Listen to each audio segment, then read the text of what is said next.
Hey tout le monde, rebonjour. Je reviens aujourd'hui pour une vidéo maladie. C'est un avant-goût de toutes les vidéos maladies que je pourrais vous faire par la suite. Je dis vidéo maladie puisque maintenant j'ai décidé de varier un peu la chaîne.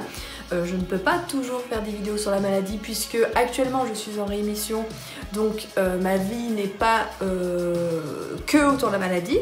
Donc j'ai décidé de faire d'autres choses justement, de varier un petit peu. Ne vous inquiétez pas, les personnes qui sont là pour les vidéos maladies, je ne vous oublie pas. On a créé une petite communauté. Je sais qu'il y a beaucoup de personnes qui tiennent à ces vidéos. Et ne vous inquiétez pas, en aucun cas je ne vais les arrêter. C'est juste que du coup, les vidéos maladies, je suis obligée de les espacer parce que de toute façon, la réémission c'est bien, mais c'est mieux parce que de toute façon j'ai moins de traitements, moins de choses à faire à l'hôpital. Et faire d'autres choses qui me plaisaient aussi beaucoup. Donc partager mon expérience sur d'autres choses qui n'avaient rien à voir avec la maladie, parce qu'au final avant tout je suis une personne avant d'être une personne qui a été malade, donc j'ai aussi plein d'autres choses à dire, plein d'autres choses à partager.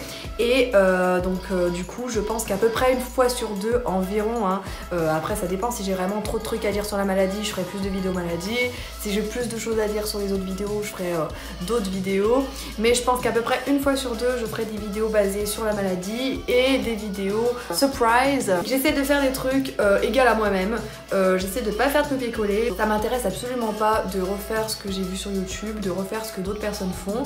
J'ai envie de faire des trucs qui m'intéressent, qui me font plaisir de faire, et j'espère que ça vous fera aussi plaisir, qu'on va aussi agrandir la communauté. J'ai envie de faire des thèmes aussi qui sortent un petit peu du commun, des trucs un peu originaux quoi, on va dire, voilà. Donc commençons la vidéo sur ma réémission. Donc j'aurai une vidéo entière à faire sur ça, mais en gros la réémission c'est bien, mais c'est stressant. On va dire que je suis quand même un petit peu paniquée, retomber dans tout ça. On a tellement peur de le revivre, on se dit que les cheveux c'est sacré, les seins c'est sacré, que tellement de choses que j'ai actuellement sont sacrées. Je les savoure mais pas à 100% parce que du coup je me dis que j'ai de la chance de pouvoir avoir ce que j'ai. Donc du coup j'ai l'impression que quand je fais des erreurs dans ma vie, quand je mange pas toujours très sain, quand parfois je continue à fumer des cigarettes, parce que je suis fumeuse à la base.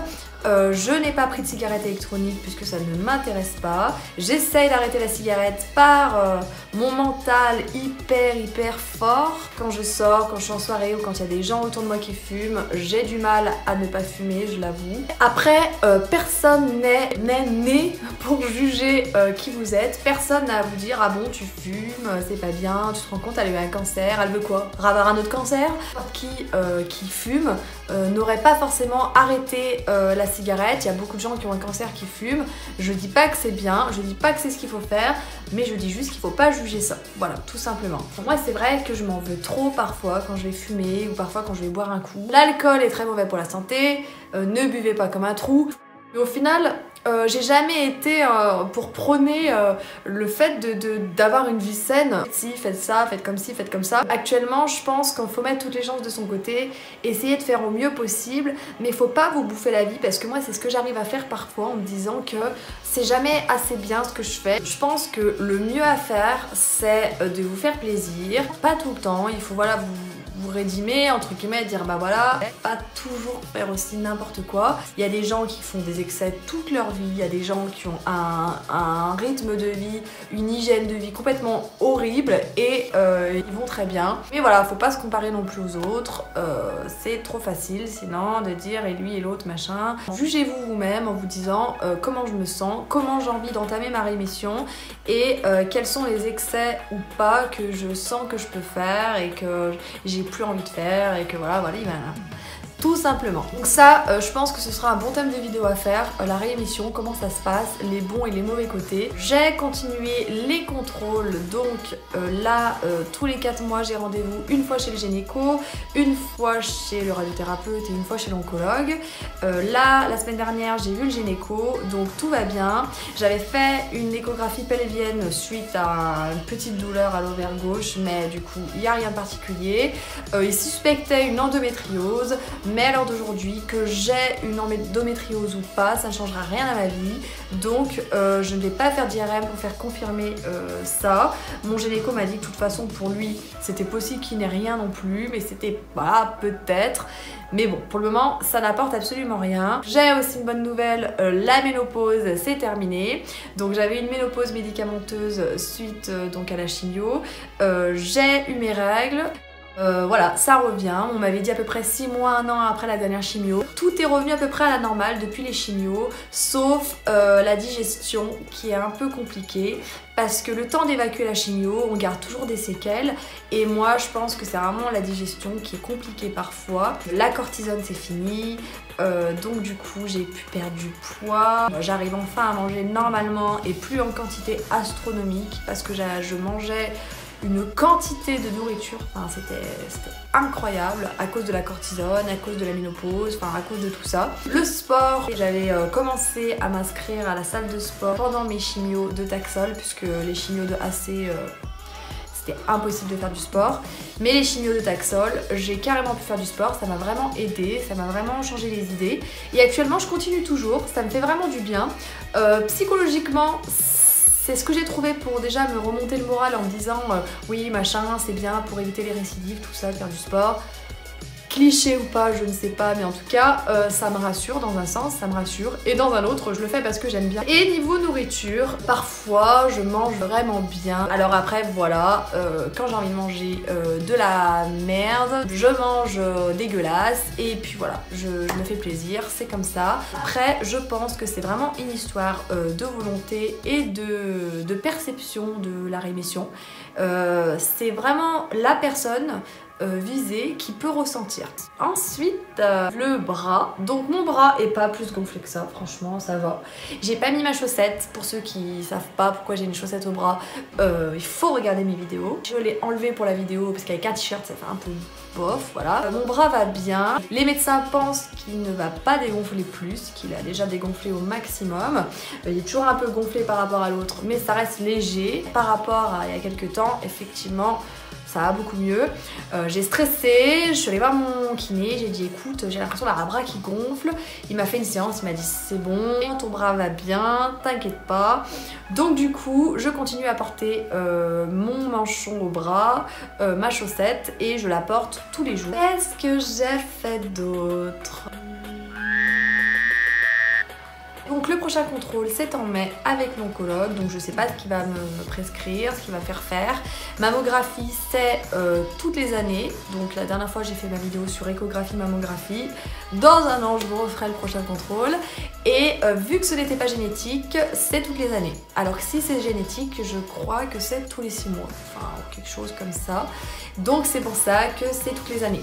Je sais pas vous, mais moi, ce serait que moi, j'en ferais tous les mois. À la moindre occasion, je demande au médecin de toucher, de regarder s'il n'y a pas de problème. Encore une bonne nouvelle, j'ai enfin fini l'Herceptine. Donc j'annonce mes rendez-vous médicaux, tout ça, sur mes stories Instagram. Donc les personnes qui ont envie d'en voir mieux, allez voir. Donc en description, il y a mon lien pour Instagram.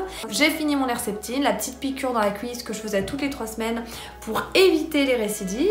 Donc du coup je l'ai terminé, tant mieux parce que la dernière m'a fait bien mal, ça m'a bien brûlé la cuisse. Mais j'ai fini par finir cette histoire infinissable qui a duré 1 an. Et donc je n'ai plus de raison actuellement d'aller à l'hôpital. Je prends mon hormonothérapie pendant 5 ans. Oh non, ils vont pas non, ils vont pas taper sur les murs encore. En parlant d'hormonothérapie, sachez que vous n'avez le droit à aucun moyen de contraception à part le stérilet à cuivre puisque ça n'a pas d'hormones. Et vous avez le droit aussi à ne rien prendre. Donc ça c'est une petite parenthèse parce qu'il y a des gens qui ne sont pas au courant, c'est bon à savoir.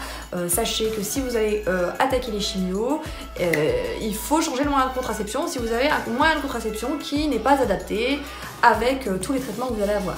L'hormonothérapie, c'est pareil, je vous ferai une vidéo particulière pour l'hormonothérapie. Les effets secondaires qui se sont plus manifestés que d'autres, on va dire bouffée de chaleur, saut d'humeur Et le troisième, des nausées. Voilà, j'avais énormément de nausées le matin, alors je sais pas à quoi c'était dû, je me sentais pas bien, je me sentais fatiguée. Et maintenant ça va mieux. Alors je sais pas si c'est l'hormonothérapie, j'en ai aucune idée. Je sais pas si c'était le travail parce que j'avais repris un travail, mais là j'ai fini mon contrat et je me repose un peu, c'est largement nécessaire. Niveau travail aussi, après un cancer, c'est pareil, c'est un bon thème de vidéo à faire. Comment j'ai repris un travail, quelles sont les démarches à faire quand on a un lymphodème, puisque du coup c'est un vrai handicap. Hormis ça, je vais bien. Les cheveux, ben voilà, ils poussent, ils sont tout doux, ils sont tout lisses, ils sont tout fins, ils sont un peu plus fins qu'avant, j'ai l'impression. Un peu plus foncés. J'avais les cheveux un peu plus clairs, je crois, avant. Alors je crois parce que je me suis coloré les cheveux très tôt. J'avais fait des bêtises. Première fois que je vais aller chez le coiffeur, je vous garantis que là, je vais pas le rater le vlog. Je vais faire un vlog sur ma première fois chez le coiffeur depuis que j'ai les cheveux. N'hésitez pas à me dire, à me proposer des idées de vidéos qui pourraient vous intéresser aussi. Si c'est des vidéos qui me correspondent, je le ferai. Si ça me correspond pas, évidemment, je vais pas vous faire une visite de mon appartement, ça n'aurait aucun intérêt vraiment. Et il faudrait que je fasse un de ces jours une FAQ. Alors ça, j'adore ce genre de vidéo. Et pareil, on m'a déjà posé des questions, je les garde un peu de côté. Et n'hésitez pas à me poser encore des questions. Dès que je voudrais me lancer pour les FAQ, j'aurai toutes ces questions que j'ai gardées un peu de côté. En tout cas, merci d'avoir regardé la vidéo. Je vous dis à plus tard. Ciao, ciao, ciao, ciao, ciao, ciao, ciao, ciao, ciao, ciao, ciao, ciao.